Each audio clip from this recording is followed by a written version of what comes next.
In Season 1, Episode 8, titled Rico, we see Jimmy McGill finally starting to make progress in his life. He has spent years getting to this place, and it has not been easy. We don't know exactly how long, but he spent multiple years running small scams with his buddy Marco, then working in the mailroom while studying the law at HHM, and eventually passing the bar and starting his own law career. After all of that, he's trying his best to do things the right way. He returns the Kettleman's bribe money in the previous episode, as well as got Mike to retrieve and turn in the rest of the money that they claimed they did not have. No, his motives are not pure, as we know he's doing this so that the Kettlemans go back to HHM and get Kim out of Howard's doghouse. But it is still a step in the right moral direction, and a way of him trying to make amends for his improper actions. It's also a reminder of how, in the early seasons, that Kim is a gravitating pull for him to do good, which will not be the case the longer the show goes on. Jimmy is also making progress in his elder law career. He's leading bingo at Sandpiper Crossing, where we first see Irene, who wins a notebook. And it's his work with Irene in the next episode where we get to see what Jimmy could have been as a legitimate lawyer. Jimmy is there to set up a will for her, which Jimmy is more than capable of doing. And when it comes time to make a payment, however, is where we see Jimmy really excel. Irene comes up with well short of what she needs to pay Jimmy fully, but promises to send the rest when she gets her allowance. And Jimmy takes that at face value for a minute as he leaves. But then he comes back and he asks, "Wait, what? An allowance? You're getting Social Security, you're getting a pension? So what's this allowance about?" A less inquisitive lawyer might just accept payment later and move on, but Jimmy keeps pushing, he keeps asking questions. This is Charlie Hustle in action, but channeled into legitimate legal work.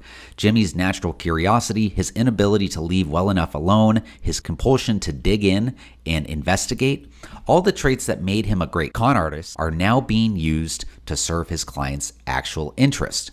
And that hustle leads him to discover something shocking.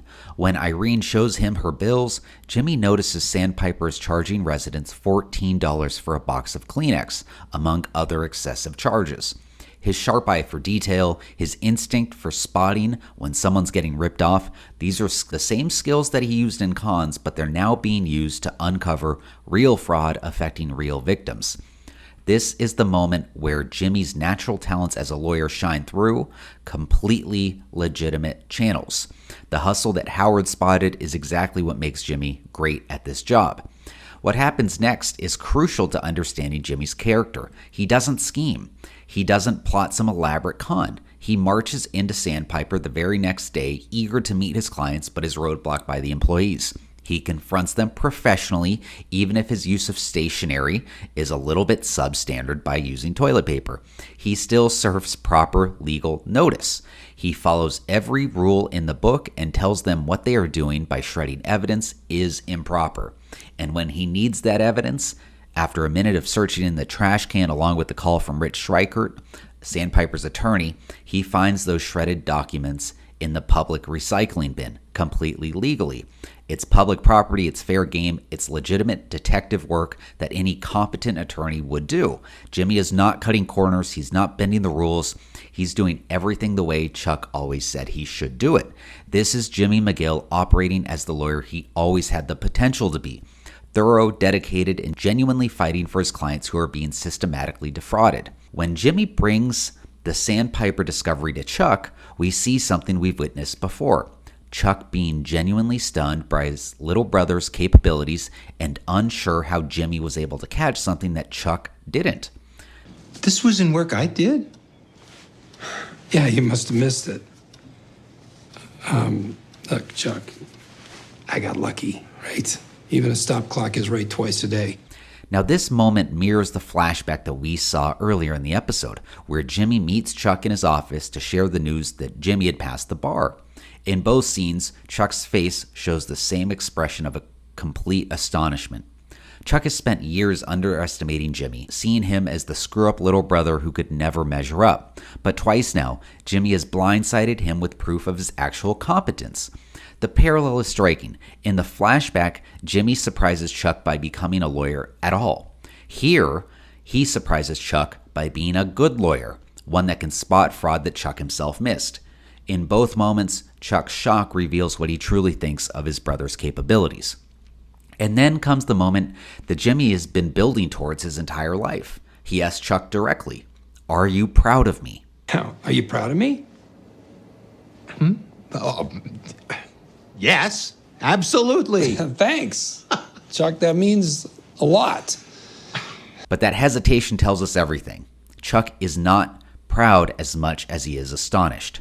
He's processing the reality that Jimmy, the Jimmy he's always dismissed, has accomplished something genuinely impressive.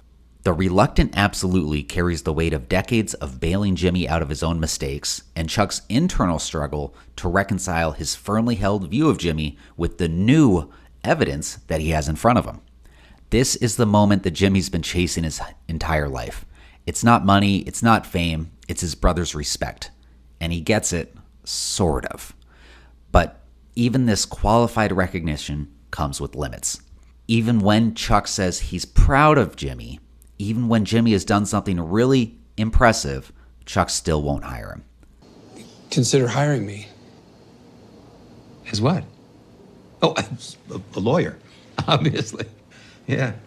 Well, that's a question I'm going to have to take up with Howard and the other partners. It's not my decision alone. But how could they say no? So much drive. Jimmy, look what you've done here. And in the very next flashback that we see Howard delivering the harsh truth, the harsh reality. Jimmy's place at HHM is pushing mail, not practicing law. The apex of their potential partnership comes in the showdown with Sandpiper's lawyers. Throughout the entire meeting, Chuck sits silently while Jimmy does all of the talking, presenting their case and laying out evidence of systematic fraud. It's Jimmy's discovery, Jimmy's detective work, Jimmy leading the charge. But then comes the crucial moment, when Rich Schreikert, Sandpiper's attorney, finally asks, "What number did you have in mind?" It's Chuck who speaks for the first time in the meeting. What number exactly did you have in mind? 20 million. Excuse me? You heard me. Oh, you can't expect... $20 million. Or we'll see you in court. Chuck has been silent, letting Jimmy carry the meeting, but when it comes time to name their price, when it's time to show that they mean business, that's when Chuck steps in. It's both a show of support for Jimmy's work and a reminder of Chuck's own legal gravitas and how much people respect him. The two brothers, working in harmony, each bringing their own unique strengths to bear. This is the partnership Jimmy always dreamed of. Him doing the hustling, the investigating, and Chuck providing the legal weight and credibility. For one brief, shining moment, they're not the disappointing little brother and judgmental older brother. They're equals. They're partners. They're formidable. This is the closest we get to see Jimmy McGill as a legitimate lawyer. In this episode, we can see he would have made a damn good lawyer, even on the up and up. What's so frustrating, though, is we can see how much they need each other. Jimmy needs the guidance and respect of Chuck, that is quite clear. But there's a lot of potential for Chuck here too. Chuck gets so invested in the Sandpiper case and in working with Jimmy that he does something unprecedented. He goes outside simply to check the mail. He doesn't even realize it. His ability to leave his house so easily reveals something profound about his condition.